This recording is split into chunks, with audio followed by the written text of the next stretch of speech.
In many of my videos, I have stated that I'm not a fan of religion, but having said that, I do admire Jesus the man, especially when you take a look at his life and in context of his time. I think he was quite an enlightened soul. I also separate Jesus and Christ. They're not synonymous terms. I think Jesus was the man and he became enlightened as the Christ. But that's for another video.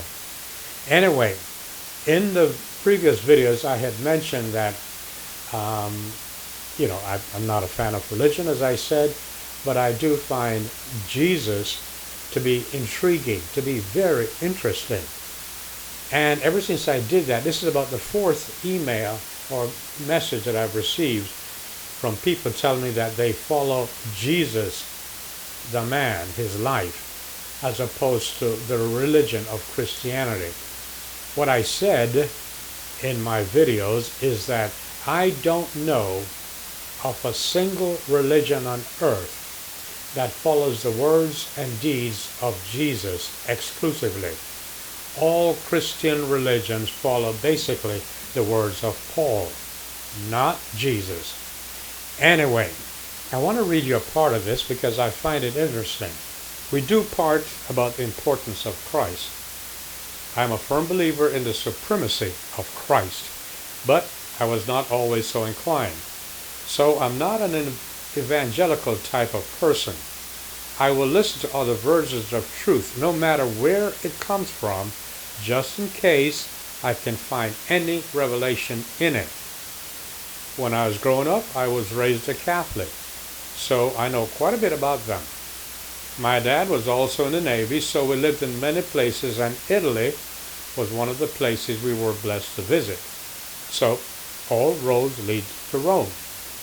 And so a pilgrimage to the Vatican during a magical time of Christmas Eve, and that was a really great experience, as was going to Israel. I mention all this because it all amounted to naught after I started doing research on the history of the church and the papacy. I fell away from everything related to the Catholics, and the whole Jesus story was part of that. And I drifted for a while in atheism, then agnosticism. Then I had a hunger that I couldn't fill. No amount of alcohol or drugs was enough to give me that real insight. I had revelations in those states at times, but no lasting truth, and it goes on and on about that. But as a rule, I keep my beliefs honest. I stay away from what we call organized religion. I tend to view such institutions with great skepticism of the real motives behind the movement, whichever flavor it is. I do tend to be fond of Martin Luther and the way he stuck it to the man, as it were.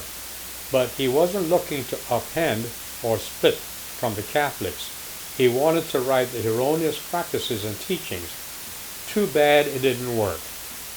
That's because that religion is in disguise one thing when it's really something else much older.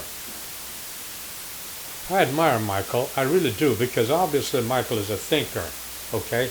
We may disagree on the importance of Christ, or Jesus rather, but he is obviously a thinker, and I'm going to do everything in my power to encourage a conversation with him, because I have a feeling that I'll be able to learn a lot from him. Now, here is his website, and what I would like you to do is to visit his website and to read his writings. I think what you'll find is what I have found, that here is a man who is a person who is trying his very best to be the best human being that he can be, which makes him highly spiritual. And here's a man who obviously is a person who thinks for himself.